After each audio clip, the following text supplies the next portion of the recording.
चाय के क्या फ़ायदे हैं और क्या नुकसान है? बहुत सारी मुख्तलिफ किस्म की चाय होती हैं। ब्लैक टी है, आपके पास ग्रीन टी है, अब तो हर्बल टीज बहुत सारी आ गई। जो हर्बल है या ग्रीन टी है, इनके तो बहुत सारे फायदे हैं। अलग सुबह जो है सबसे पहले एक ब्लैक कॉफ़ी पीते हैं और चूंकि बड़े लोग कह रहे होते हैं जी कॉफ़ी से बड़ा फ़ायदा है, इसके फ़ायदे क्या है, इसके नुकसान क्या है? एक जो बहुत बड़ी गलती लोग करते हैं ना कि सुबह उठ के खाली पेट जो कंज्यूम करते हैं वो सही नहीं है। तो इसलिए रिकमेंडेड खास तौर पे जिनको एसिडिटी है वो खाली पेट ब्लैक कॉफ़ी या चाय ना लें। एक मुनासिब एक बैलेंस किस्म की सहरी में क्या क्या कुछ होना चाहिए? जो सहरी है वो न्यूट्रिशियस होनी चाहिए, यानी कि उसमें न्यूट्रिएंट्स ज़्यादा होने चाहिए, ना कि कैलोरीज। कुछ लोग कहते हैं कि टारगेट रखते हैं कि मैंने ना अपना वजन कम करना है, वो किस तरह से वजन अपना कम कर सकते हैं? कि जो कैलोरीज की रिक्वायरमेंट होगी एक दिन में, आपको जो कैलोरीज चाहिए वो डिफरेंट है, क्योंकि आपकी एज, हाइट, वेट हर चीज़ डिफरेंट है। इस तरह मेरी डिफरेंट होगी क्योंकि मेरे ये सारे फैक्टर्स डिफरेंट हैं। सिंपल सा फॉर्मूला है, लेकिन वही बात है कि आप सिंपली पोर्शन कंट्रोल करें, हर चीज़ खाएं, लेकिन थोड़ी थोड़ी चना चाट, फ्रूट चाट, जो अच्छी ऑप्शंस है, हेल्दी ऑप्शंस, उसकी तरफ जाएं। फ्राइड ऑप्शंस की जगह बेक्ड ऑप्शंस जो है वो ज़्यादा बेहतर है। रोटी, अंडा वगैरह वो सारी चीज़ें पोर्शन कंट्रोल करके आप ले सकते हैं। वॉक लाजमी है। एक्सरसाइज की रूटीन क्या होनी चाहिए रोज़े के अंदर? अगर आप अफ्तार से आधा घंटा पहले एक्सरसाइज कर लेंगे तो that is the best time जब आपका फैट बर्न होगा। अस्सलाम वालेकुम, सुनो पॉडकास्ट के साथ मैं हूं इमरान सनाउल्ला। हर कोई खाना खाना चाहता है और बहुत सारा खाना चाहता है। कुछ लोग खाने के लिए ज़िंदा हैं, कुछ ज़िंदा रहने के लिए खाते हैं। तो क्या खाना है, कब खाना है, कैसे खाना है, कितना खाना है और उसमें क्या क्या डाल के खाना है और कब बिल्कुल नहीं खाना और कब परहेज़ कर लेना है। तो रोज़े भी आ रहे हैं तो इस हवाले से भी हम आपको बताएंगे। तो आज इन तमाम सवालात के जवाब जानने के लिए हमने रिक्वेस्ट की है क्लिनिकल न्यूट्रिशनिस्ट आमना अली साहिबा से। अस्सलाम वालेकुम। वालेकुम अस्सलाम। अच्छा आमना साहिबा, इससे पहले कि हम खाने की बात करें, लेकिन उससे पहले जो है हम पीने की बात कर लेते हैं। सबसे पहले तो ये बताइए, बहुत से लोग हैं जिनकी सुबह का आगाज़ होता है बेड टी के साथ, बिल्कुल। कॉफ़ी के साथ। सबसे पहले तो चले हम चाय से स्टार्ट कर लेते हैं। ज़रा ये बताइए चाय के क्या फ़ायदे हैं और क्या नुकसान है? अच्छा, ये डिपेंड करता है कि आप चाय कितनी मिकदार में ले रहे हैं और कौन सी चाय ले रहे हैं। हमारे यहाँ पे जितने भी देसी हाउस होल्ड्स हैं, हमें यही पता है वो जो ये दूध डाल के हम एक चाय बनाते हैं वो वाली। लेकिन बहुत सारी मुख्तलिफ किस्म की चाय होती हैं। ब्लैक टी है, आपके पास ग्रीन टी है, अब तो हर्बल टीज़ बहुत सारी आ गई, कैमोमाइल टीज़ हैं। तो अगर आप इस तरह की टीज़ लेते हैं, उनके जो हर्बल है या ग्रीन टी है, इनके तो बहुत सारे फ़ायदे हैं। लेकिन जो दूसरी चाय है जो हम अक्सर पी रहे होते हैं, हमारे सामने भी जो अभी पड़ी हुई है दूध वाली, ये भी डेंजरस नहीं है, लेकिन डिपेंड करता है कि आप इसको बना किस तरह से रहे हैं और कितनी क्वांटिटी में कंज्यूम करें। जैसे अगर आप 2 से 3 कप ले रहे हैं तो वो फिर भी नॉर्मल है, वो हम एक्सेप्टेबल है। लेकिन अगर उसके अंदर भर भर के चीनी भी डाल रहे हैं, साथ आप दूध कौन सा इस्तेमाल करें, अगर तो वज़न कम करना चाहते हैं तो लो फैट मिल्क की तरफ जाएं। तो ये काफ़ी सारी चीज़ें इसमें जो है देखनी पड़ती हैं। ठीक है, तो अगर इसमें कोई मसाला चाय भी तो होती है ना, अदरक भी डाल लेते मसाला हैं, चाय लौंग भी भी डाल बिल्कुल, लेते हैं, हाँ। सिनेमन भी डाल लेते हैं, एग्जैक्टली। इलायची भी डाल लेते हैं, सौंफ भी डाल लेते हैं। वैसे मैं बिल्कुल। इस तरह की बनाता हूँ चाय, तो इस चाय के बारे में क्या ख्याल है आपका? अच्छा, ये जो चाय है, अदरक वाली चाय, ऐसा ये हम तभी बनाते हैं ना जब हमें ज़ुकाम हो जाए, खांसी ज़ुकाम, या दवाई के तौर पे अक्सर लोग इसको लेते हैं। हालांकि ये अदरक जो है आपको पता है ये एंटी इन्फ्लेमेटरी है, यानी आपकी जो जिस्म में नेचुरली इन्फ्लेमेशन हुई होती है, सोजिश हुई होती है या इन्फेक्शंस जो हो रही होती हैं, तो ये नेचुरली उसको ठीक करने में हेल्प करता है, इम्यून सिस्टम को आपके स्ट्रॉन्ग करता है। तो ज़रूरी नहीं है कि आपको बीमारी के टाइम पे ही अदरक वाली चाय लेनी है। आप वैसे भी चाय में अदरक डाल के और जितने भी आपने ये चीज़ें बताई है आप डाल के कंज्यूम कर सकते हैं। कुछ लोग तो ब्लैक टी लेते हैं ना, तो बिल्कुल। इसके क्या फ़ज़ाइल हैं? ब्लैक टी, ब्लैक कॉफ़ी जो है वो भी एक अच्छी ऑप्शन है। लेकिन वही बात है, मैं यही रिकमेंड करती हूँ 1 से 2 कप लेने, इससे ज़्यादा नहीं लेने, क्योंकि कैफ़ीन जो है ना वो डायरेक्टली आपके ब्रेन फंक्शन के साथ उसका ताल्लुक होता है। मतलब जिस तरह आपने कहा ना, कुछ लोगों की जो सुबह का आगाज़ है वो होता ही नहीं है जब जी तक जी चाय जी ना जी। ले लें। तो वो इसी वजह से कि आपकी ये जो जितनी भी टीज़ हैं ये नर्वस सिस्टम को काम डाउन करती हैं, आपको एक किक स्टार्ट देती हैं। तो अगर बहुत ज़्यादा होगा तो फिर आपकी एंग्जाइटी, मूड स्विंग्स और इंसोम्निया यानी कि नींद का ना आना, ये चीज़ें फिर आपको फेस करनी पड़ती हैं। अच्छा, अब आते हैं कॉफ़ी पे। चूँकि आपने बताया ना देसी घरों में तो चाय के बगैर तो कोई गुजारा ही नहीं है ना, उसके बगैर तो कुछ लोग ज़रा फैशनेबल होते हैं, वो कहते हैं मैं तो कॉफ़ी पीता हूँ ब्लैक या मैं कॉफ़ी। कॉफ़ी पीती हूँ। जी। ठीक है। अच्छा, मैंने कई दफ़ा ट्राई किया, मुझे वैसे मेरा टेस्ट डेवलप नहीं हो सका। ये जो बताएं, जो सुबह अलग सुबह जो है सबसे पहले एक ब्लैक कॉफ़ी पीते हैं, उसके क्या फ़ायदे हैं? और चूँकि बड़े लोग कह रहे होते हैं जी कॉफ़ी से बड़ा फ़ायदा है, इसके फ़ायदे क्या हैं, इसके नुकसान क्या हैं? देखिए, फ़ायदे तो डेफ़िनेटली हैं। सबसे पहले तो ये कि आपका मेटाबॉलिज़्म जो है, यानी आप जो भी खाना खा रहे हैं, आसान अल्फाज में अगर हम उसको बताएं, खाना खा रहे हैं तो वो एनर्जी में तब्दील हो रहा है और वो एनर्जी आप मुख्तलिफ जो भी दिन में काम कर रहे हैं, आपकी बॉडी को एनर्जी मिल रही है। सो जो मेटाबॉलिज़्म का अमल है उसके लिए कैफ़ीन या चाय जो है ये फ़ायदेमंद साबित होती है। इवन आपका जो डाइजेस्टिव, कुछ लोगों को कॉन्स्टिपेशन हुई भी होती है, तो वो भी कैफ़ीन जो है वो उसमें हेल्प करती है कि आपका स्टूल पास होता है और इस तरह से फ़ायदेमंद होती है। लेकिन एक जो बहुत बड़ी गलती लोग करते हैं ना कि सुबह उठ के खाली पेट जो कंज्यूम करते हैं वो सही नहीं है। ख़ास तौर पे उन लोगों के लिए जिनको डाइजेस्टिव इश्यूज़ यानी मैदे के मसाइल हैं, एसिडिटी है, जलन है, क्योंकि जो भी चीज़ आपके मैदे में जाती है तो आपका जो मैदा है वो एसिड्स प्रोड्यूस करता है उसको हज़म करने के लिए। तो अगर आपने कॉफ़ी ले ली है और कुछ है ही नहीं, सॉलिड नहीं है आपके स्टमक में, तो वो एसिड्स प्रोड्यूस होंगे और वो फिर आपके स्टमक की लाइनिंग को ख़राब करेंगे। तो इसलिए रिकमेंडेड ख़ास तौर पे जिनको एसिडिटी है वो खाली पेट ब्लैक कॉफ़ी या चाय ना लें। जिनको एसिडिटी का प्रॉब्लम है वो ना लें, दूसरे ले सकते हैं। दूसरे ले सकते हैं, बट देन अगेन 1 से 2 कप दिन में इसका रखें, इससे ज़्यादा नहीं, चाहे वो ब्लैक कॉफ़ी या कुछ भी है। ठीक है, अब coffee with sugar without sugar? Depends. अब मेरे पास भी काफ़ी जैसा क्लाइंट्स आते हैं वेट लॉस के लिए। अच्छा, अक्सर लोग तो मजबूरी में ही पी रहे होते हैं और मैं हमेशा एक ये बात करती हूँ कि कोई भी चीज़ जो अगर आप अपनी सेहत के लिए लेना चाह रहे हैं, वेट लॉस के लिए, वेट गेन के लिए, सिर्फ वो चीज़ इस्तेमाल करें जो सस्टेनेबल हो। अगर बहुत मजबूरी है लेना, नहीं ली जा रही तो छोड़ दें। कोई एक चीज़ से आपके गोल्स अचीव नहीं होंगे हाँ कि जी। खाली ब्लैक कॉफ़ी लेंगे तो आपकी दुनिया बदल जाएगी, ऐसा नहीं होगा। सो शुगर की जहाँ तक बात है, जो रिफाइंड शुगर है वो तो हम कहते हैं वैसे भी अवॉइड ही करनी चाहिए। और भी हिडन शुगर्स हमारी डाइट में पूरे दिन में होती हैं, तो शुगर तो जितना आप अवॉइड करेंगे अच्छा है। ठीक है, कुछ लोग शहद भी यूज़ करते हैं, तो शहद ठीक है? शहद अच्छी ऑप्शन है, नेचुरल शुगर है और कोई साइड इफ़ेक्ट्स नहीं है, तो वो आप इस्तेमाल कर सकते हैं। लेकिन अगेन डिपेंड करता है आपको कोई मेडिकल प्रॉब्लम तो नहीं है, डायबिटीज़ वगैरह तो नहीं है। उसकी भी, क्योंकि वो है तो शुगर ही, चाहे वो नेचुरल शुगर है, तो क्वांटिटी आपने कम ही रखनी है। ठीक है। अच्छा, जो लोग तो ब्लैक कॉफ़ी पीते हैं ना, तो अगर उनके सामने से दूध गुजरे भी ना, तो कहते हैं यार ये तो मज़ा ही ख़राब कर दिया तुमने। तो ये coffee with milk, without milk, इसके क्या बेनिफिट्स हैं और अगर नुकसान है तो क्या है? अच्छा, मैं यहाँ पे आपको एक बात बताऊँ, मेरे भी जो क्लाइंट्स हैं मैं उनसे पूछती हूँ कि आप दूध, खास करके ख़वातीन जिनको कैल्शियम विटामिन डी की डेफिशिएंसी है, कि आप दूध एक दिन में कितना पीती हैं? तो कहती हैं हम वैसे तो नहीं पीते, चाय में हम पी लेते हैं। तो हमें कैल्शियम विटामिन डी वहाँ से मिल जाती है। तो मुझे फिर उनको ये एजुकेट करना पड़ता है कि जब आप चाय में दूध डाल देते हैं ना, तो वो आपकी कैल्शियम और विटामिन डी को पूरा नहीं करेगा, बल्कि जो ये चाय होती है इसमें टेनिन्स होते हैं। ये ऐसा इंग्रेडिएंट है जो आपकी हड्डियों में से कैल्शियम को एक्सट्रैक्ट करता है। ठीक ठीक। तो अगर आप इसको, चाय को बहुत ज़्यादा कंज्यूम करेंगे तो कैल्शियम डेफिशिएंसी और विटामिन डी डेफिशिएंसी होने का भी चांस है। अच्छा, ये बताइए कि ग़िज़ाइयत के एतबार से अगर इन दोनों में से एक पिक करना पड़े, ब्लैक कॉफ़ी या ब्लैक टी, आपकी चॉइस? अच्छा, हम ग़िज़ाइयत के, हम जो एज अ न्यूट्रिशनिस्ट या डाइटिशियन, ग़िज़ाइयत तो एक फैक्टर है इसको सिलेक्शन का, लेकिन ज़्यादातर हम ना क्लाइंट जो हमारा होता है या जो जिस इंसान ने कंज्यूम करते हैं उसकी प्रेफरेंस देखते हैं कि वो क्या प्रेफर करते हैं, वो ब्लैक टी या ब्लैक कॉफ़ी प्रेफर करते हैं, क्योंकि दोनों के ऑलमोस्ट फ़ायदे या नुकसान सेम ही हैं। तो ये आपकी प्रेफरेंस के ऊपर है कि आपको टेस्ट वाइज क्या चीज़ बेहतर लगती है। आप ब्लैक टी भी ले सकते हैं, ब्लैक कॉफ़ी भी ले सकते हैं। ठीक है। अच्छा जी, आगे बढ़ते हैं हम। कुछ चूँकि रमज़ान शुरू हो चुका हुआ है, बिल्कुल, और उसके लिए लोगों के सबसे जहन में ख्याल यही आता है कि सहरी क्या करनी है, अफ्तारी क्या करनी है। और सहरी वो ऐसी सहरी हो जो कि पूरा दिन अगर आप कुछ भी नहीं खा रहे तो वो आपको बेनिफिट दे, और अफ्तारी ऐसी हो कि सहरी तक चल जाए। ठीक है। ओवरलैप ना हो रही हो चीज़ें। अच्छा, ये बताइए, सबसे पहले तो सहरी से शुरू करते हैं ना, तो सहरी में एक मुनासिब, एक बैलेंस किस्म की सहरी में क्या क्या कुछ होना चाहिए? ये आपका बहुत अच्छा सवाल है। एक बहुत बड़ी गलती यहाँ पे पहले तो हाईलाइट करते हैं, सहरी में लोग क्या करते हैं कि बहुत ज़्यादा खा लेंगे, 1 पराठा, 2 पराठा, बहुत ज़्यादा सालन, मतलब भर भर के खाएंगे कि पूरा दिन तो रोज़ा रखना है ना, तो एक ही। तो ये सबसे गलत प्रैक्टिस है। हालांकि होना ये चाहिए कि आपकी जो सहरी है वो न्यूट्रिशियस होनी चाहिए, यानी कि उसमें न्यूट्रिएंट्स ज़्यादा होने चाहिए, ना कि कैलोरीज। अब बजाय कि आपने 2 पराठे खा रहे हैं, सालन खा रहे हैं, उसके साथ दही खा रहे हैं, आप थोड़ा थोड़ा पोर्शन कंट्रोल करके सारी चीज़ें ले लें। बहुत अच्छी जो एक न्यूट्रिशियस सहरी जो आपको पूरा दिन एनर्जी भी देगी, वो अगर मैं आपको बताऊं तो उसमें एक छोटी सी सीडी साइज़ की आप रोटी ले सकते हैं। सीडी साइज़ की? सीडी 6 इंच की। वो मैं आपको बता देता हूँ कितनी होती है। वो इससे आप 40%, यानी कि इतनी कर लें आप। जो हमारे घर में रेगुलर बनती है उसकी हाफ कर लें। जितने में 2-3 बुर्कियाँ बन जाती हैं बस।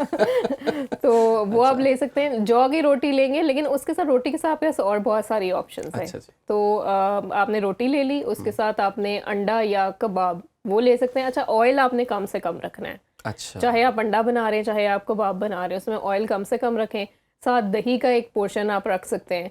और इसके अलावा कोई एक फल जो है वो भी आप ले सकते हैं। ये एक ऑप्शन 1 है, ये अच्छी न्यूट्रिशियस है। ऑप्शन नंबर 2 में हमारे पास आ जाता है कि एक दही का आप बोल ले लें। अगर आपने वज़न कम करना है, लो फैट योगर्ट ले लें। उसके अंदर आप चिया सीड्स, अक्सर लोगों को कॉन्स्टिपेशन का प्रॉब्लम होता है रमज़ान में, तो वो चिया सीड्स उसमें डाल लें। थोड़े से उसके अंदर हैंडफुल ऑफ नट्स डाल लें, मिक्स नट्स। उसके अंदर आप कोई भी फल जो है वो डाल लें। अगर आपको शुगर वगैरह है तो फिर बनाना उसको अवॉइड करें, और जो एप्पल है वो आप डाल सकते हैं। तो एक बड़ा अच्छा हेल्दी सा ये बोल बन जाएगा। साथ आप 2 बॉइल्ड एग्स ले लें तो ये बड़ी अच्छी न्यूट्रिएंट डेंस आपकी सहरी बनेगी, क्योंकि आपको न्यूट्रिएंट्स चाहिए होते हैं पूरा दिन एक्टिव रहने के लिए, कैलोरीज नहीं चाहिए होती।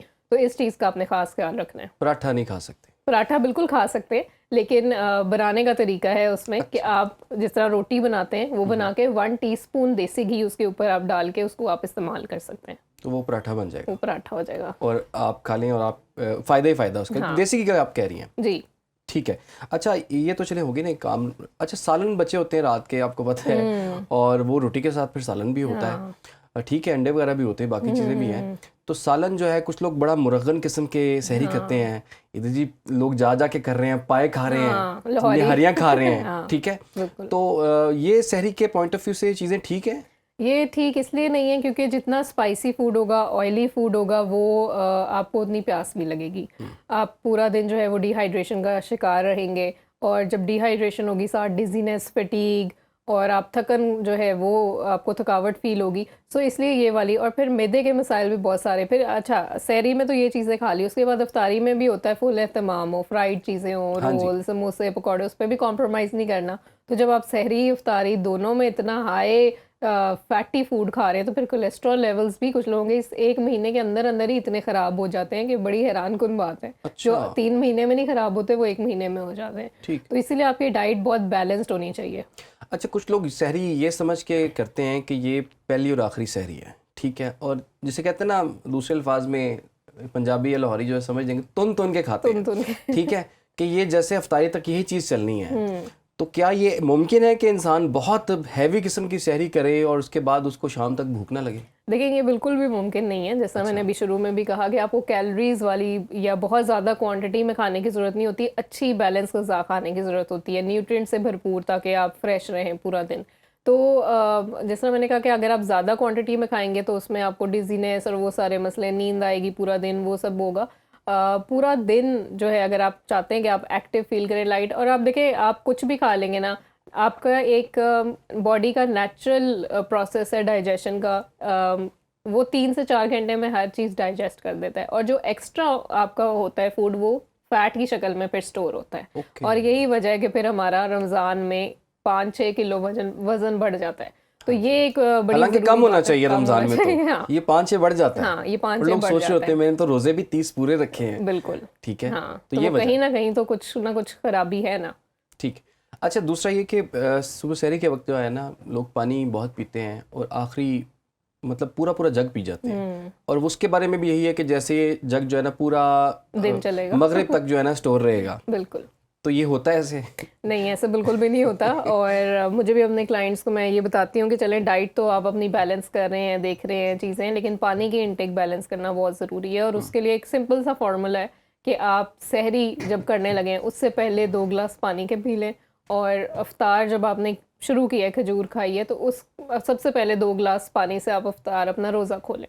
और फिर अफ्तारी से सहरी के बीच का जो टाइम है वो आप पानी वक्तन फ़वक्तन पीते रहें। मतलब आपने अपने 6 से 8 गिलास पूरे करने, तो वो आप इस तरह से कर सकते हैं। लेकिन अगर आप एक ही टाइम पे बहुत सारा पानी पिएंगे तो वो बल्कि उल्टा डिहाइड्रेशन कॉज करता है, क्योंकि ऑब्वियसली आपको यूरिन ज़्यादा आएगा, आपको बार बार वॉशरूम जाना पड़ेगा, आपकी बॉडी में से इलेक्ट्रोलाइट्स जो हैं वो निकल जाएंगे, तो वो डिहाइड्रेशन कॉज करेगा। तो बजाय एक ही टाइम पे इतना सारा पानी लेने के, आप उसको डिवाइड कर लें। एक और बड़ा मसला है कि सहरी के बाद जो नींद आती है और अफ्तारी के बाद जो नींद आती है और पूरा रोज़े यानी कि शाम तक जो नींद आती है ना वो उसकी और नींद पूरी भी नहीं होती। और नींद पूरी भी नहीं होती। बिल्कुल। ठीक है, अजीब सा बंदा सो के उठता है सहरी के बाद, तब भी लगता है कि बड़ी अजीब सी बेजारी इंसान को हो रही होती है। तो इससे कैसे बचा जाए? बड़े लोगों ने ऑफिस जाना होता है, बड़ी मुश्किल से ऑफिस पहुंचते हैं, बिल्कुल। क्या करें? अच्छा, इसका आगाज़ ना वैसे तो होता है रमज़ान से पहले। आपको अपनी थोड़ी सी रूटीन सेट करनी चाहिए रमज़ान से पहले। हमारी अब आदतें बहुत ज़्यादा ख़राब हो गई है ना, नींद आ भी रही है लेकिन मोबाइल की जान नहीं छोड़नी, देखते रहना है, और वो फिर हमारी जो स्लीपिंग पैटर्न्स है उसको बड़ा डिस्टर्ब कर देता है। और तो ये थोड़ा सा अपनी जो स्लीपिंग पैटर्न है, रूटीन है, उसको रमज़ान के हिसाब से आपको पहले ही 1-2 दिन पहले या हफ्ता पहले एडजस्ट करना चाहिए। इसके अलावा यही है कि जिस तरह मैंने अभी बताया कि आप बहुत ज़्यादा जब खा लेते हैं, इफ्तारी में भी बहुत ज़्यादा जब आप खाते हैं तो एकदम से फिर शुगर आपकी एक पहले तो स्पाइक होती है एकदम से तेज़ी, क्योंकि पूरा दिन आप खाली पेट है, शुगर लो है, एकदम से शुगर स्पाइक होगी और फिर वही क्योंकि इंसुलिन प्रोड्यूस हो रही है उस शुगर को बैलेंस करने के लिए, तो एकदम से फिर शुगर आपकी क्रैश करती है, डाउन होती है। तो उसके लिए ये है कि आप इफ्तार जो है वो लाइट रखें, जैसे आपने खजूर खा ली, पानी पी लिया, फ्रूट चाट या चना चाट कोई एक ऐसी चीज़, और फिर घंटे बाद आप अपना प्रॉपर डिनर जो है वो मील वो ले लें, ताकि एनर्जी आपकी आहिस्ता आहिस्ता स्टेडीली आपकी ब्लड में और बॉडी में बैलेंस हो। ठीक है, सहरी का तो जी हमने बंदोबस्त कर दिया आपका, और आप ये चीज़ें जो हैं वो सहरी में यूज़ कर सकते हैं। अब आते हैं अफ्तारी की, जो आपकी मनपसंद जो चीज़ है वो तो अफ्तारी है। बिल्कुल। सारा जो मेन एहतमाम है ना वो अफ्तारी के लिए होता है। सबसे पहले शुरू करते हैं, कुछ मैं बता देता हूँ, ठीक है, और आपने बताना कौन कौन सी चीज़ें इसमें से हमने नहीं यूज़ करनी। पकोड़े कर सकते हैं, लेकिन बनाने का तरीका, वेजिटेबल पकौड़ास जो है वो एक अच्छी ऑप्शन है, लेकिन अगर बेक कर ले या एयर फ्राई कर ले, यानी कि ऑयल वाले ना हो। नहीं, हल्का सा ब्रश कर लें एयर फ्राई या बेक करने से पहले, उसके ऊपर हल्का सा ब्रश कर लें ऑयल, लेकिन तलना नहीं है, उसके फ्राई डीप फ्राई नहीं करना। समोसे अगेन वही बात है, आप फिलिंग उसमें क्या डाल रहे हैं, चिकन और वेजिटेबल्स से भरपूर समोसा आप बना लें, लेकिन उसको अगर फ्राई नहीं करेंगे, बेक करेंगे तो होगा तो मैदे का ही। मैदा कहीं किसी हद तक, हाँ, डेली बेसिस पे अगर आप खा रहे हैं वो रिकमेंडेड नहीं है, लेकिन once in a week it's fine. Kachori kachori नहीं क्योंकि उसकी वो रैप जो हमने किया होता है वो बहुत थिक होती है, और वो जाहिर है उसके अंदर मैदे का इस्तेमाल ज़रूरत से ज़्यादा होता है, फिर उसके अंदर चीनी और नमक और ये सारी चीज़ें ज़रूरत से ज़्यादा इस्तेमाल की होती हैं, फिर अंदर फिलिंग जो है वो भी बड़ी स्पाइसी और सॉल्टी उस तरह से होती है, तो वो सही नहीं है। दही बड़े दही बड़े गुड है, लेकिन उसको वही भल्ला जो है वो अगेन वो फ्राइड है, तो अगर आप भल्ला उसमें से निकाल दें, जो बच जाए वो खा लें, उसमें सब्जियां यानी ज़्यादा कि ऐड खाली कर दही लें। खा सकते हैं, बल्ला बल्ला डालना मना जी। बिल्कुल। अच्छा, बल्ला आपने निकाल दिया है तो दही कोशिश बड़े तो करें, खत्म ही हो गए ना, वो देखिए तो अगर तबाह हो गए। आपने वजन कम करना है तो उसके लिए आपको कुछ ना कुछ, अक्सर लोग तो फाके कर रहे होते हैं, तो मैं तो फिर उनको कह रही होती हूँ फाका नहीं करना, पोर्शन कंट्रोल में थोड़ा थोड़ा सब कुछ खाएं, तो यहाँ पे आपको दही तो मिल रहा है ना खाने के लिए। बल्ला जो है ना हमने साइड पे रखे, सिर्फ गौर से देखना है उसे। वो देख के आप अपना पूरा कर लें शौक। ठीक है, आपने बस सोचना है कि भला खा लिया आपने, लेकिन खाया नहीं हुआ। अच्छा, चना चाट। चना चाट अच्छी ऑप्शन है, लेकिन अच्छा अब कोई भी चीज़ अब है आलू ना, ना निकाल दीजिएगा उसमें से। नहीं आलू नहीं निकालते। जिस तरह मेरे कुछ किडनी के पेशेंट्स हैं, तो फिर उनके लिए मैं रिकमेंड नहीं करती, क्योंकि हाई प्रोटीन है, तो ये मेडिकल इश्यूज़ को देखते हुए हमें चीज़ें रिकमेंड करनी पड़ती हैं, लेकिन अदरवाइज़ अगर कोई मेडिकल इशू नहीं है तो चना चाट बहुत अच्छी ऑप्शन है। ठीक है, उसके बाद कुछ मशरूब जो होते हैं, कुछ लोग जो है वो कलरफुल मशरूब पीते हैं, मीठा, फुल मीठा के एनर्जी पूरी करनी है हमने, उनकी एनर्जी तब तक जो है काफ़ी ड्रेन हो चुकी होती है। ये जो मशरूब है वो पी सकते हैं, ठंडा मशरूब? नहीं, अगर तो वो जो प्रोसेस जो हमें मार्केट में मिलते हैं कलरफुल मशरूब, वो तो बिल्कुल भी नहीं, क्योंकि उसमें चीनी के अलावा और कुछ भी नहीं होता। तो जिस तरह कोल्ड ड्रिंक्स भी हम अक्सर मना करते हैं, क्योंकि वो सिर्फ गैस और शुगर होती है, तो वो तो किसी भी सूरत में हम रिकमेंड नहीं करते। अगर आपने कोई मशरूब लेना ही है तो जिस तरह नींबू पानी है वो आप ले सकते हैं, काला नमक उसमें डाल लें, लेकिन अगेन उसमें शुगर आपने नहीं ऐड करनी। ठीक है, तो नींबू पानी ले सकते हैं, स्कंजबीन वगैरह स्मूदीज, पी हाँ सकते हैं। वो आप ले सकते हैं। ठीक है, दूध सोडा। दूध सोडा दूध सोडा नहीं, क्योंकि वो जो आप सोडा जो दूध में डाल देते हैं तो दूध के भी फ़ायदे सारे ख़त्म हो जाते हैं, और वो सोडा जिस तरह मैंने कहा शुगर और गैस का ही कॉम्बिनेशन है, तो आप समझे आपके अंदर वही जा रही है, दूध का कोई फ़ायदा नहीं हो रहा, और अक्सर लोगों को फिर ब्लोटिंग का बड़ा इशू इससे हो जाता है, क्योंकि वो डेयरी उनको सूट नहीं कर रहा होता, प्लस उसमें गैस और वो भी आपने डाल दी है शुगर, तो वो it's not a good thing. ले जी, आपका दूध सोडा भी जो कैंसिल हो गया जिन्होंने नियत की हुई दूध सोडे की, वो तो उस पर क्रॉस लगा लें, क्योंकि जब आप दूध के अंदर सोडा डाल देते हैं तो वो उसकी ग़ज़ाइयत जो है वो। उसकी जगह आप स्मूदीज ले सकते हैं ना। अच्छा। आप दही ले लें या दूध ले लें, उसके अंदर आजकल स्ट्रॉबेरीज का भी सीज़न है, वो डाल के उसको अच्छी तरह से मिक्स करके आप वो जो ब्लेंड करके उसका एक स्मूदी या शेक टाइप बना लें, वो एक अच्छी ऑप्शन है। चीनी आप उसमें ना ऐड करें। ठीक है। अच्छा, खजूरें कितनी खा ली जाए? कुछ लोग 1 2 4 खजूरें वो ज़्यादा खा लें तो कहते हैं जी हमें गर्म होती है खजूर। हाँ। तो ये कॉन्सेप्ट है खजूर गर्म होती है, क्या वाकई एग्जिस्ट करता है, और कितनी हम अफ्तारी में खजूरें खा सकते हैं? बिल्कुल, ये जो कॉन्सेप्ट है ये वैसे तो एग्जिस्ट नहीं करता। हमने कुछ देसी कॉन्सेप्ट अपने हिसाब से बनाए होते हैं, लेकिन हमें हमेशा थोड़ी रिसर्च करके साइंस उसके पीछे देखनी चाहिए कि क्या है। जो गर्म और ठंडे की तासीर वाला कॉन्सेप्ट है वो एज सच नहीं है हमारे मेडिकल इस तरह साइंस में, न्यूट्रिशन साइंस में, क्योंकि बेसिकली जो भी चीज़ें नट्स हैं, अगर आप ज़्यादा क्वांटिटी में खाएंगे तो वो आपकी हीट प्रोड्यूस बॉडी में ज़्यादा होती है। तो बस ये कॉन्सेप्ट है कि क्वांटिटी के ऊपर डिपेंड कर रहा है। इसी तरह खजूरें जो है वो चाहे डायबिटिक है चाहे वो नॉर्मल हेल्दी पर्सन है, 2 से 3 खजूरों से ज़्यादा आपने एक दिन में नहीं खानी, और 2 से 3 खजूरें एक फल के बराबर होती हैं। तो अगर आप फ्रूट चाट भी खा रहे हैं जिसमें आपने 5-6 फल ऑलरेडी डाले हुए हैं, फिर आप खजूरें भी बहुत सारी खा रहे हैं, तो वो नेचुरल शुगर आपकी बहुत ज़्यादा जा रही है बॉडी ठीक में। है, फ्रूट चाट तो खा सकते हैं ना? फ्रूट चाट खा सकते हैं लेकिन बहुत बहुत शुक्रिया। लेकिन अच्छा, लेकिन उसके ऊपर आप एक क्रीम मिनट ना मैं डालें। डिस्क्लेमर दे दूं, कोई चीज़ निकलने लगी है फ्रूट चाट से जी। नहीं, ऐड नहीं करनी बस। यहाँ ऐड पे उसमें ऐड ऐड नहीं क्या करनी। होगा? उसमें अक्सर लोग क्रीम ऐड कर रहे होते हैं, अक्सर लोग उसमें वो जिस तरह आपने शरबत का जिक्र किया हाँ जी, हाँ जी, हाँ कि जी। सूखी सूखी है थोड़ा सा, उसका वो जूस होना चाहिए, वो जूस ऐड करते हैं। ठीक है। चीनी बहुत ज़्यादा ऐड करते हैं, वो आपने चीज़ें ऐड नहीं करनी। वैसे फ्रूट्स को कट कर लें, थोड़ा सा चाट मसाला जैसे डालते हैं, या अगर जूस चाहिए तो वो जो ऑरेंजेस हैं थोड़ा सा उसको स्क्वीज़ करके वो डाल लें, लेमन जूस डाल लें, लेकिन शरबत वगैरह और क्रीम्स ना डालें। क्रीम चाट नहीं खा सकते हाँ। आप सादा,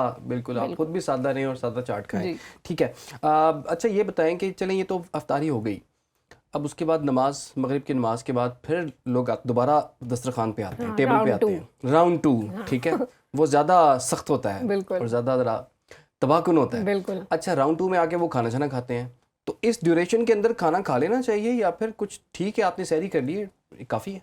देखिए, आइडियल तो ये है कि जैसा मैं भी मेरे पास वेट लॉस के लिए diet plans, Ramzan diet plans के लिए लोग आते हैं, तो अक्सर हमारी यही स्ट्रैटेजी मेरी ये होती है कि आपने इफ्तार की जो बिल्कुल लाइट सी, जैसे मैंने बताया 2 खजूरें लें, पानी का ग्लास पिएँ, फ्रूट चाट या चना चाट खा लें, उसके बाद आप ब्रेक दें, नमाज का वक्फा है या जो भी आपने करना है वो आप करें।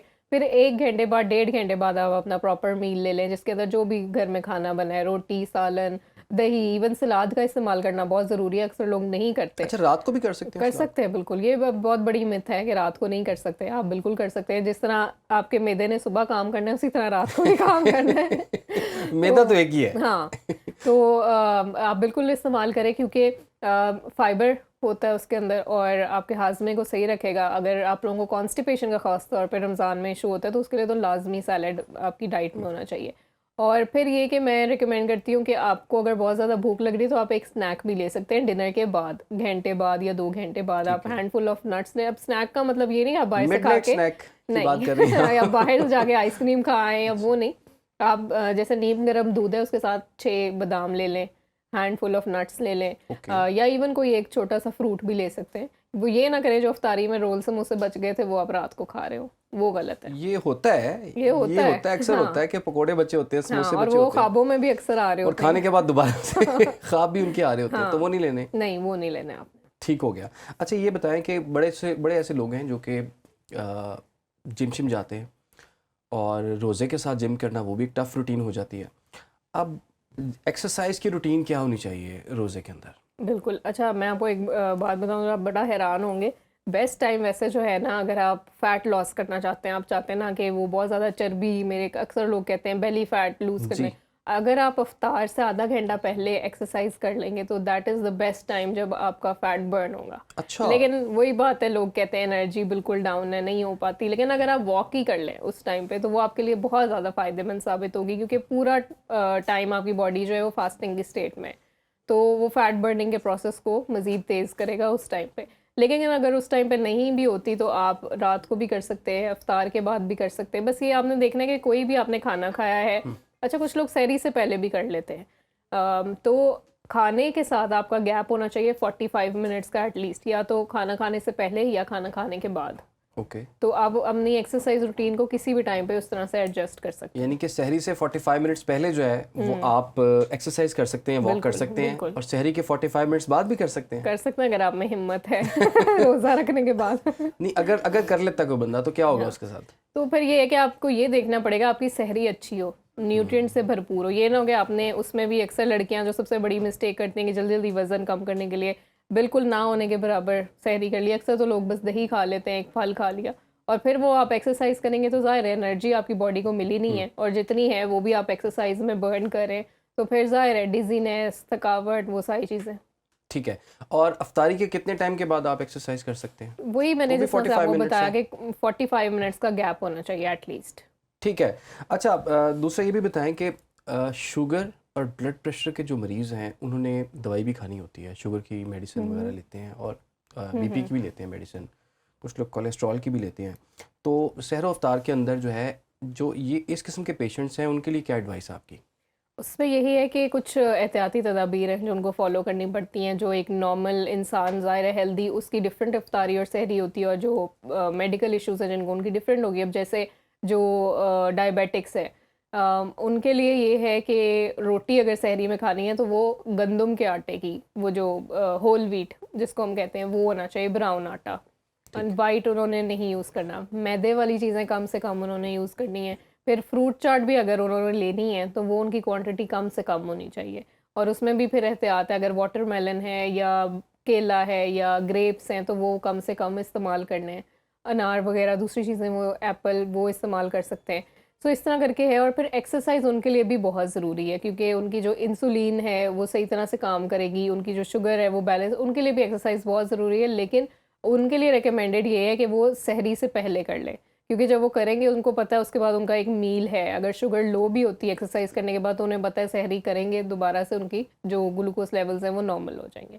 इसी तरह जो ब्लड प्रेशर के मरीज़ हैं उनको एहतियात ये करनी है कि वो नमक का, डायबिटिक्स ने शुगर की एहतियात करनी है कि शुगर वाली चीज़ों पे हाथ हौला रखना है। जी। जो ब्लड प्रेशर के मरीज़ हैं उन्होंने नमक वाली चीज़ों पे हाथ हौला रखना है। जैसे हम मशरूबात बना रहे होते हैं उसमें भी बहुत ज़्यादा नमक डाल रहे होते हैं, फ्रूट चाट के ऊपर भी नमक छिड़क रहे हैं। फिर हमारे ये जो फ्राइड आइटम्स है, रोल, समोसे, वो ये आपको पता है बहुत नमकीन होते हैं। तो इस तरह की एहतियात जो है वो उनको देखनी पड़ती है। ठीक है। अच्छा, बड़े लोग हैं जो कि जिनको प्यास बड़ी लगती है, रोज़े में असल इम्तिहान उनकी प्यास का होता है। हाँ। कहते हैं भूख नहीं लगती, ठीक है, प्यास लगती है। तो कोई ऐसी चीज़ बताएं जो कि सहरी में वो यूज़ कर लें। कुछ लोगों का ख्याल है कि चाय आप पी लेंगे, एंड पे एक घूंट चाय पी लेंगे तो आपको पूरे 12 घंटे तक आपको प्यास लगेगी। कुछ लोग कहते हैं कि दही का इस्तेमाल कर लें, लस्सी का इस्तेमाल कर लें। क्या करना चाहिए? अच्छा, उसमें ये है कि अब तो वैसे थोड़ी आसानी है, मौसम ज़रा बेहतर है इस रमज़ान में, तो इतनी सी शायद शिकायत कम ही हो लोगों को प्यास की। लेकिन उसके बावजूद हमने जैसे पहले बात की कि अपनी सहरी में ऑयली और स्पाइसी फूड्स आपने कम से कम, सालन जिस तरह है अगर, तो कोशिश करें शोरबे वाला सालन हो, वो जो हम भून भून के मसाला बनाते हैं ना, वो ना हो, अगर सालन का इस्तेमाल करना ही है। इसके अलावा दही और जितने भी वाटर बेस्ड आपके फ्रूट्स और वेजिटेबल्स हैं, जैसा मैंने कहा क्यूकम्बर, आप सैलेड वगैरह भी यूज़ कर सकते हैं। क्यूकम्बर एक बहुत अच्छा वाटर कंटेंट उसका होता है, वो सहरी में यूज़ कर सकते हैं? आप कर सकते हैं, बिल्कुल कर सकते हैं। और इसी तरह दही का इस्तेमाल आप करें। लस्सी जो है वो एक बहुत अच्छी ऑप्शन है, उसमें आप नमक और शुगर कम से कम रखें, लेकिन लस्सी बना के पिएं, वो सहरी में बड़ी अच्छी ऑप्शन है। बाकी ये कि जिस तरह से मैंने आपको एक फार्मूला पहले बताया था कि 2 गिलास पानी आप सहरी जो है शुरू करने से पहले वो ले लें, अफ्तारी के बाद 2 गिलास पानी, और अफ्तारी से सहरी का जो टाइम है शुक्र है उसमें भी अफ्तारी से 2 घंटे पहले हाँ आपने नहीं किया। बिल्कुल अफ्तारी से पहले 2 गिलास हाँ, पानी ना पिए। नहीं वो ना पिए आपने अफ्तारी से पहले नहीं पीना, बिल्कुल सहरी से पहले आप जो है वो पानी पी पी सकते सकते हैं। अच्छा, ये बताइए आमना के कुछ लोग रोज़ों को ना, वो इनके लिए बड़ी ख़ास अपॉर्चुनिटी होती है कि एक अच्छा ब्रेक मिल जाता है, मैदे को भी, इंसान को भी मिल जाता है, और वैसे भी इबादत भी है, रोज़ा रखना फ़र्ज़ भी है। बिल्कुल। तो इसमें लोग, कुछ लोग कहते हैं कि टारगेट रखते हैं कि मैंने ना अपना वज़न कम करना है, 5 kg, 10 kg, 7 kg या 3 kg। वो किस तरह से वज़न अपना कम कर सकते हैं? क्या डाइट प्लान रखें वो? अच्छा, एक तो ये कि हर एक का जो डाइट प्लान होता है वो कस्टमाइज़ होता है। पहली बात तो ये कि आपकी जो कैलोरीज़ की रिक्वायरमेंट होगी एक दिन में, आपको जो कैलोरीज़ चाहिए वो डिफरेंट है, क्योंकि आपकी एज, हाइट, वेट, हर चीज़ डिफरेंट है। इसी तरह मेरी डिफरेंट होगी क्योंकि मेरे ये सारे फैक्टर्स डिफरेंट हैं। तो एक तो ये कस्टमाइज प्लान ही होता है, उसमें आपको देखना होता है कैलोरी डेफिसिट डाइट, हम इसमें एक लफ्ज़ इस्तेमाल करते हैं, यानी कि एक कैलोरीज़ है या एनर्जी है जो आपको चाहिए, जो आपको पूरा दिन एक्टिव रखती है। और एक कैलोरीज वो होती हैं जो आप डेफिसिट में जाते हैं, मतलब ज़रूरत से कम आपने खाना होता है ताकि वज़न कम हो। यानी कि अगर आसान अल्फाज में बताऊं तो बर्न ज़्यादा करना है और खाना कम है। ठीक है। तो ये एक सिंपल सा फॉर्मूला है, लेकिन वही बात है कि आप सिंपली पोर्शन कंट्रोल करें, हर चीज़ खाएं, लेकिन थोड़ी थोड़ी, जिस तरह मैंने बताया, इफ्तार में भी अगर फ्राइड आइटम्स खाने हैं तो वंस या ट्वाइस इन अ वीक आप ले सकते हैं। चना चाट, फ्रूट चाट, जो अच्छी ऑप्शंस है, हेल्दी ऑप्शंस, उसकी तरफ जाएं। फ्राइड ऑप्शंस की जगह बेक्ड ऑप्शंस जो है वो ज़्यादा बेहतर है। और सहरी में भी इसी तरह, जिस तरह मैंने हेल्दी सहरी आपको बताई थी, रोटी, अंडा वगैरह, वो सारी चीज़ें पोर्शन कंट्रोल करके आप ले सकते हैं। वॉक लाजमी है। वॉक लाजमी लाजमी है। है। और वो कितने टाइम वॉक किए जा सकती है? अच्छा, मैं लोगों को मोटिवेट करने के लिए ना ये कहती हूँ, जितना 2 टाइम में कह दीजिएगा। एक टाइम ही लोग कर लें तो बड़ी बात अच्छा। होती है। आप अफ्तार में जिस तरह अफ्तारी के बाद आप कर सकते हैं, वो आपने खाना खाया हुआ होता है, एनर्जी लेवल्स भी अच्छे होते हैं। लोग तरावी अक्सर पढ़ने जाते हैं, मस्जिद वॉक करके जा रहे होते हैं जिनके घर के करीब होती है, तो वो एक बड़ी अच्छा एक वो फिजिकल एक्टिविटी का उनको मिल जाता है। लेकिन उसके अलावा भी एटलीस्ट 30 मिनट्स से 1 आवर तक की डेली वॉक आपने करनी है। सही। और कुछ मैं तो घर में अगर आप एक्सरसाइजेस कर सके, अक्सर ख़वातीन है जिनको मैं जब वो मेरे से डाइट प्लान लेती हैं तो मैं एक्सरसाइजेस भी बता देती हूँ हल्की फुल्की, जो आप रात के टाइम कर सकते हैं घर में। अच्छा, एक तो ये बताएं कि बड़े लोगों का ये स्लीपिंग डिसऑर्डर उनका चल रहा होता है, बच्चा भी है वो भी 2-2 बजे तक जागा हुआ है, फिर 1-2 घंटों बाद फिर आपने सहरी के लिए उठना है, फिर बड़े भी आजकल माशाल्लाह आपको पता है जब ये चीज़ हो ना आंखों के सामने, बिल्कुल फिर नींद उड़ जाती है। बिल्कुल। ठीक है, तो नींद किस तरह से पूरी करनी है, किन पोर्शंस में पूरी करनी है, रात के किस हिस्से में नींद जो है सबसे ज़्यादा बेनिफिट देगी आपको? देखिए उसमें तो यही है, जैसा मैंने शुरू में भी पहले भी यही कहा था कि रमज़ान शुरू होने से पहले ही अपनी रूटीन थोड़ी सी दुरुस्त करें। जितना अर्ली आप अपना बेड टाइम उसको ले आएंगे, हम लोग अक्सर खाना ही बहुत लेट खा रहे होते हैं, 10 बजे डिनर करें, 11 बजे डिनर करें, और फिर उसके बाद आपका जो बॉडी है उसको भी तो टाइम चाहिए डाइजेस्ट करने के लिए, आप फ़ौरन लेट भी नहीं सकते, आपको बैठना पड़ता है। तो अपना एक तो डिनर जो है ना उसको जितना अर्ली करेंगे, एटलीस्ट 3 से 4 घंटे बेड टाइम से पहले, यानी कि आप जब सोने जा रहे हो उससे एटलीस्ट 3 से 4 घंटे पहले आप अपना डिनर करें, और उसके बाद कोशिश करें हल्की फुल्की वॉक करें, और फिर आप जितना अर्ली बेड पे जा सकते हैं जाएं। और मोबाइल का इस्तेमाल वही बात है, कम से कम करेंगे तो नींद भी अच्छी है, क्योंकि मोबाइल का इस्तेमाल जो है ऑब्वियसली आपके ब्रेन को एक्टिव रखता है। आप सो भी कई अक्सर जो ख़वातीन हैं वो ये शिकायत आजकल कर रही हैं, या मर्द भी, कि हम सो तो जाते हैं लेकिन हमारा माइंड एक्टिव होता है, चलता रहता है, हमें ऐसे होता नींद है। वो डीप स्लीप नहीं आती है। तो उसकी वजह यही है कि हम स्क्रीन टाइम बहुत ज़्यादा हो गया है, और आप सो भी गए हैं लेकिन आपका माइंड जो है वो, क्योंकि इतना ज़्यादा उसको वो स्टिमुलेशन मिली है, इतनी ज़्यादा उसको वो मिला है सिग्नल्स, तो वो एक्टिव रहता है। ठीक है। अच्छा, चलें, घर में जो बच्चे होते हैं या ख़वातीन होती हैं, हो सकता है कि दोपहर के खाने के बाद उनको टाइम मिल जाता हो सोने के लिए, बिल्कुल लेकिन जो लोग 9 to 5 जॉब कर रहे हैं या बाहर होते हैं, कोई डिफरेंट शिफ्ट्स में होते हैं, बिल्कुल उनके लिए दोपहर को सोना जो है मुमकिन नहीं होता। मुमकिन नहीं होता। तो वो रात को किस तरह से उसकी डेफिशिएंसी, नींद की डेफिशिएंसी जो है किस तरह से वो उसे ओवरकम कर सकते हैं? उसमें यही है कि जैसा मैंने कहा कि आपका बेड टाइमिंग्स जो है वो अर्ली होने चाहिए। आप अगर रोज़ा आपका 5:30-6 बजे खुल रहा है, आपने अफ्तारी की है, डिनर आपका चले 7-8 बजे तक मैक्सिमम हो जाना चाहिए, और 9 या 10 बजे तक आप बेड पे हो। ज़ाहिर है आप उस तरह से जिस तरह नॉर्मल डेज़ है उस तरह से अपनी रूटीन और नींद तो नहीं पूरी कर सकते, लेकिन ये है कि आप अच्छा रात को सोने से पहले आप हर्बल टीज़ का अगर इस्तेमाल कर लें, जिस तरह कैमोमाइल टी है, वो स्पेसिफिकली इंसोम्निया को ट्रीट करती है, तो या कहवा बना के आप पी लें, वो आपके माइंड को रिलैक्स करेंगे और आपको नींद भी अच्छी आएगी। ठीक है। अच्छा, आखिर में हम रिक्वेस्ट करेंगे आपसे कि आप तमाम जो देखने वाले हैं ना उनको कोई मैसेज दें, चूँकि हम जो खा रहे हैं, जो गंद भला खा रहे हैं ना, हाँ उसका अंदाज़ा ही नहीं है, बिल्कुल और ये समझ के खा रहे हैं कि जैसे वो हमारी जिस्म में बड़ी तवानाई बख्शता है। छोटे छोटे बच्चे जो हैं उनमें मोटापा आ रहा है, बिल्कुल बड़ों में खाना खा रहे हैं लेकिन एनर्जी नहीं है, हाँ दवाइयाँ हर बंदा खा रहा है, वाइटामिन हर बंदा खा रहा है। तो आप खुराक में बताएं कि किस तरह से एक बैलेंस डाइट रखी जा सकती है, और ख़ास तौर पर वो लोग जिनका, मेरे जैसे लोग हैं जिनका उनको टेस्ट जो है बड़ा अट्रैक्ट कर रहा होता है किसी हाँ चीज़ का, कि यार मिर्च मसाले वाली चीज़ हो, और जो अगर कोई डॉक्टर ने कोई चीज़ कह दी है या किसी न्यूट्रिशनिस्ट ने कोई चीज़ कह दी है तो उसमें तो अब टेस्ट नहीं रहेगा वो तो सारा। आप ये बताएं कि सब चीज़ों को किस तरह से हम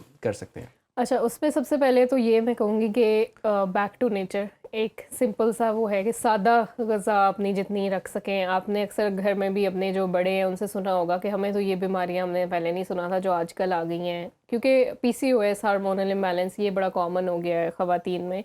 हम लोग प्रोसेस फूड की तरफ बहुत चले गए हैं। ऑब्वियसली अब सब वर्किंग वुमेन है, कन्वीनियंस की तरफ जाना चाहते हैं, इतना टाइम नहीं है कि उस तरह से खाने बना बना के रखे, तो जो भी फ्रोज़न फूड आइटम्स हैं वो हम लेंगे, जल्दी जल्दी खाना बनाएंगे।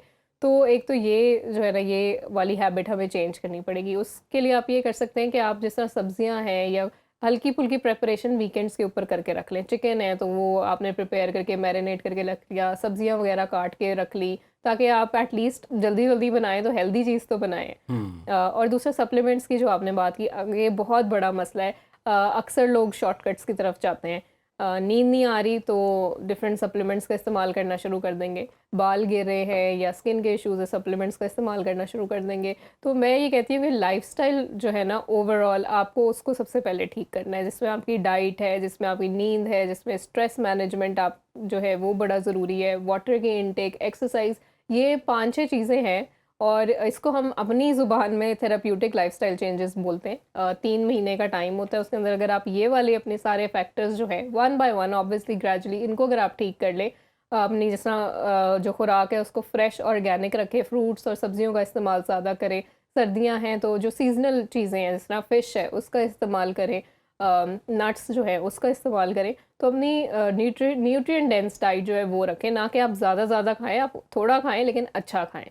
ठीक है जी, थोड़ा खाएं सुथरा खाएं। हाँ। तो बहुत बहुत शुक्रिया आपका आमना अली, आपने हमें वक्त दिया। Thank you. और ख़ास तौर पर अब रोज़े चुके शुरू हो चुके हुए हैं, और अब आपको सारा हमने एक सहर का भी और अफ्तार का भी डाइट प्लान जो है वो दे दिया है। इसको फॉलो करें और एक अच्छी सेहतमंद ग़िज़ाइयत से भरपूर ज़िंदगी जो है गुजारें। Thank you so much. Allah हाफ़िज़।